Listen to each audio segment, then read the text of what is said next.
अखेर प्रतापराव जाधवांची उमेदवारी घोषित. जागा भाजपला सुटण्याच्या चर्चांना मिळाला पूर्णविराम. बुलढाणा लोकसभा मतदारसंघातून अखेर महायुतीचे उमेदवार म्हणून विद्यमान खासदार प्रतापराव जाधव यांची उमेदवारी घोषित करण्यात आली आहे. आज 28 मार्चला शिवसेना शिंदे गटाच्या 8 उमेदवारांची पहिली यादी घोषित करण्यात आली असून यामध्ये प्रतापराव जाधव यांचा समावेश आहे. गत वर्षभरापासून भाजपाने बुलढाणा लोकसभा मतदारसंघात तयारी चालवली होती व त्या दृष्टीने केंद्रीय मंत्री भूपेंद्र यादव यांनी 5 ते 6 वेळा जिल्ह्यात येऊन भाजपा पदाधिकाऱ्यांशी संवाद साधला होता. भाजपाकडून करण्यात आलेल्या कथित सर्व्हेमध्ये खासदार प्रतापराव जाधव 3 नंबर असल्याचा दावा करीत सदर जागा भाजपाला सोडण्याची मागणीही भाजपाकडून समोर आली होती.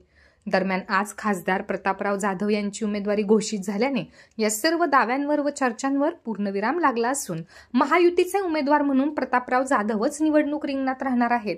त्यांची लढत महाविकास आघाडीचे प्राध्यापक नरेंद्र खेडेकर, शेतकरी नेते रविकांत तुपकर, वंचितचे वसंत मगर व अपक्ष म्हणून निवडणूक रिंगणात उतरण्याची शक्यता असणारे संदीप शेळके यांच्याशी होणार आहे.